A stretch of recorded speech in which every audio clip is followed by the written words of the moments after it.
Radio on Fire talks to America through digital news broadcasts and social media content. We are a rising multimedia platform generating over 350,000 views per month through our audio and video streams. From politics, breaking news, celebrity info, sports talk, pop culture, and more, Radio on Fire keeps our audience covered. My name is Diamond K. Thank you for joining me. So last night, there was night 3 of the DNC virtual convention. And I definitely have to say this. Conventions, at least on a TV, tend to be boring, right? Tend to be not that exciting. And while this did come off like a telethon almost, I think that this virtual format is the way to go moving forward. Day 3, or night 3, of the convention was moderated by Kerry Washington of Scandal fame. She was in Olivia Pope mode. The actress opened up the evening with a passionate monologue imploring Americans to get involved in the democratic attempt to make a more perfect union. There was a powerful video about common sense gun laws and the horrible effects of gun violence.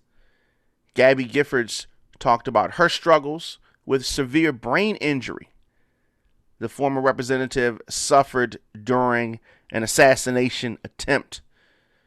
She was shot in the head, but recovered, and that is a constant struggle for her. Very powerful testimony there. The governor of New Mexico and others talked about the challenges of climate change. Clean energy future is a big part of Joe Biden's platform. Leaders need to be part of the solution and not the problem. It was encouraging during this DNC 2020 to see so many younger Americans politically engaged. The DNC has prominently highlighted this important fact. We must unite. This is imperative.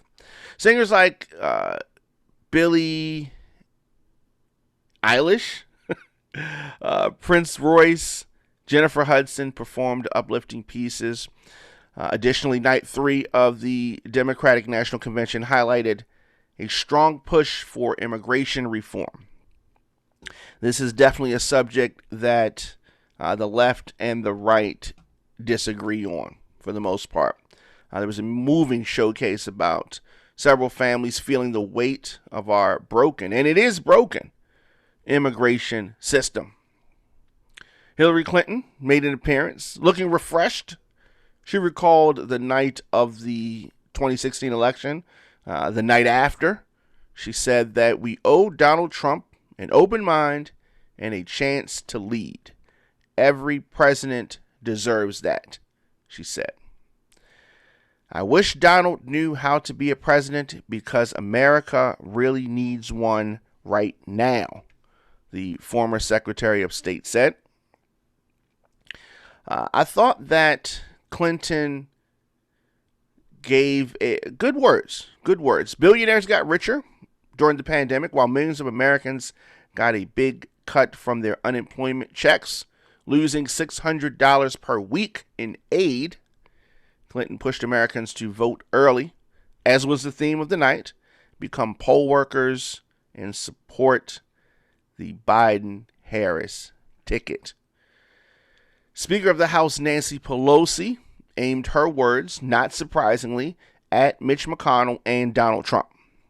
She talked about them blocking health care, a woman's right to choose, big point of argument from the right and the left.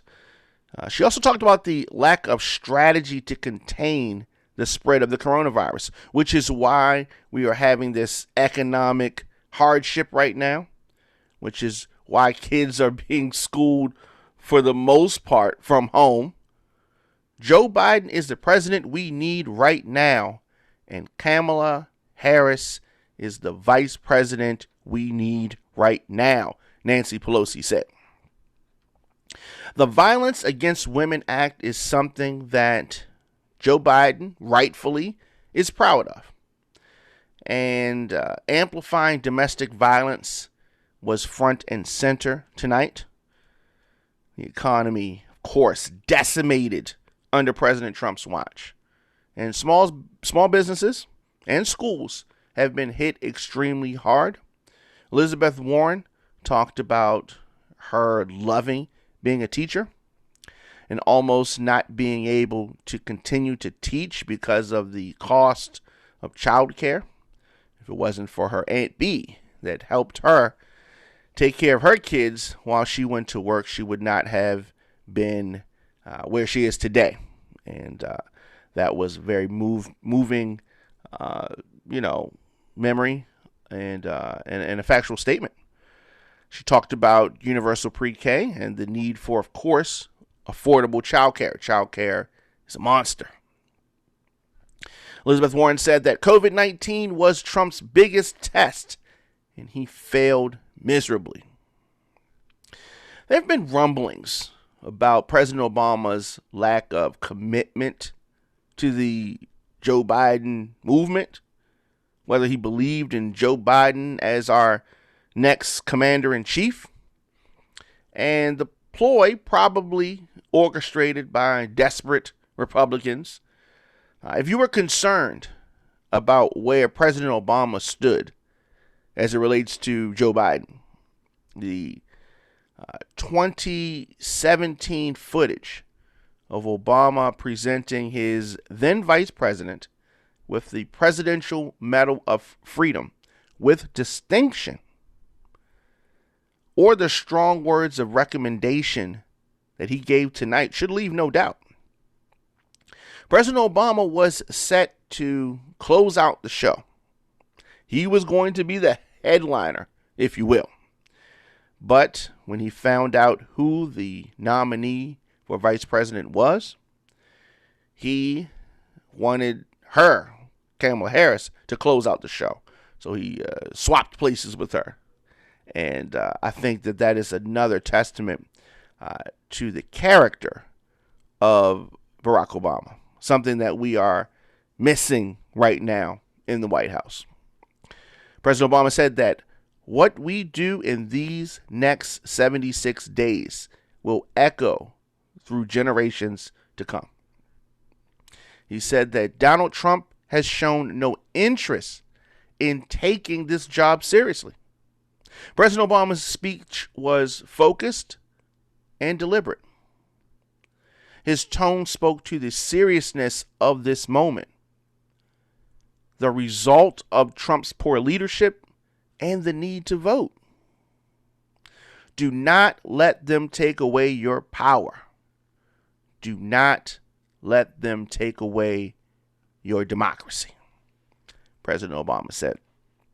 And ironically, Donald Trump, of all the things that he could be doing, was watching not only President Obama's speech, but he watched the whole DNC convention. I mean, I'm sure that he had other things that he could have been doing, preparing for his own RNC convention, which is next week, working on a plan to slow the spread of the coronavirus pandemic. No, there were other things that he could have been doing, but he was locked in, live tweeting, and lying on President Obama because the words stung so badly. It only illustrates what President Obama said about Trump and what others have said about him not being able to meet this moment, being unable to be the president that America needs. In a history-making moment, the highlight, the main event, was Kamala Harris accepting her party's nomination for vice president. Her segment opened with a warm clip featuring several of her family members telling her story a little bit, because a lot of people don't know her story. Harris spoke about Biden turning challenges into purpose and continuing the work of previous generations by addressing racism. None of us are free until all of us are free, Kamala said. She spoke about the endurance of the American people as they push through the current crisis. People of all ages, colors, and creeds inspire the VP nominee. She spoke like a true patriot who's ready to fight with conviction, hope, and determination. Years from now, when this moment has passed, our children and our grandchildren will look into our eyes and ask us, where were you when the stakes were so high? And we will tell them not just how we felt, we will tell them what we did. Kamala Harris delivered a moving acceptance speech which hit all of the necessary marks. It's difficult to do when you're in a room with not a lot of people in it. There was just a small amount of people, camera crew, a few media folk. But she hit all of the marks that she needed to hit. She was on the stage, obviously.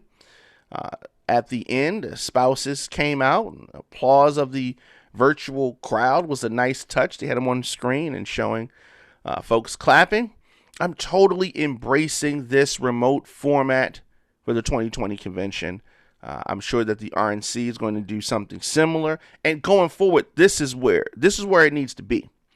It was easier to digest, and I think that it was something, the way that they edited things, it gave us just enough, not too much, and you were able to keep the viewers who are not necessarily always politically engaged to watch these type of insider conventions. If I could name a theme for the evening, it would be a change is going to come. Jennifer Hudson closed out the convention's third night with a riveting rendition of this classic song. Night 3 in the books. I think that this was the best night thus far. And we're going to see in night 4 the big test here for Joe Biden. Is he going to live up to all of the hype? Is he going to live up to the immense pressure? He's finally getting what he has wanted since the 1980s. He is going to accept the nomination, the Democratic nomination for president. Will he deliver the speech that he needs to, or will everything come crashing down with a flubbed speech? Tonight we're going to find out, and we're going to talk about that when it happens, after it happens. Let us know your thoughts in the comment section, of course. Instagram, Facebook, Twitter, LinkedIn, TikTok, at The Diamond K Show, at Radio on Fire. Advertise with us. Connect your message with our engaged audience of over 350,000 listeners and viewers per month. Visit radioonfire.com/advertise to get started. Follow The Diamond K Show on Spotify or your favorite podcast network. New shows drop daily. radioonfire.com, thediamondkshow.com, or youtube.com/DJ Diamond K. And you can always support the program via Cash App, $DJ Diamond K. Of course, your donations help us continue to do what we do here on The Diamond K Show, and that is bring you independent news, progressive opinion on politics, social issues, and entertainment. For booking info, media requests, djdiamondk@gmail.com. Until next time, if you see it, then you can be it. It is all about having vision. Salute you guys, and I will see you later on today.